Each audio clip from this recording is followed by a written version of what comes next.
Bumabaybay sa dalampasigan ng pag-ibig, di na namalayang lumayo.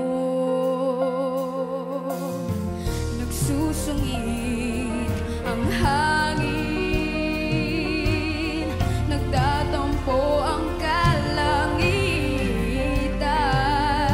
lumuluha ang mga ulap sa bagulahan.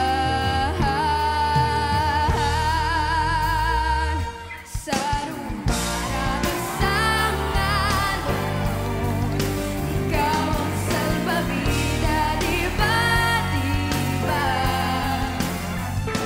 Pag hindi na magkaahon, ikaw ang salbabida, di ba, di ba? Dahil di na mag-iisa, sabi mo di ba, kapit ka lang sinta.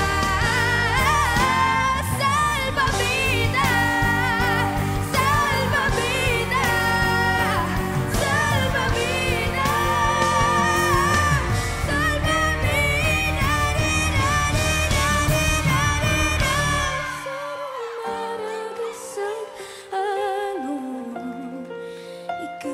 salbabida, di ba, di ba? Dahil di na mag-iisa,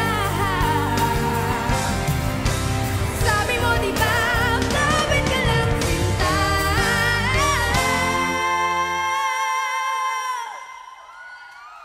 Salbabida, di na, da-di-da.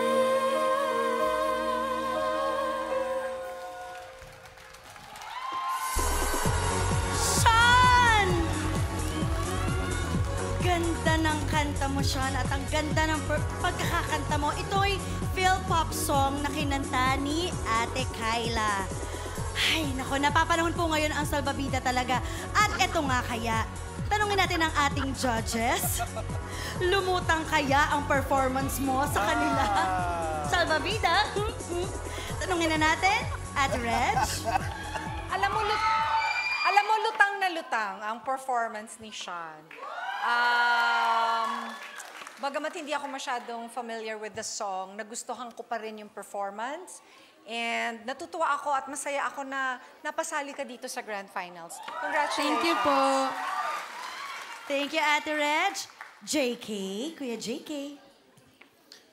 Alam mo, Sean, ever since the beginning, never na ako nahirapan sa'yo. Thank you po. Kasi, Sean, magaling ka. Magaling ka, Sean. Congrats. Magaling ka.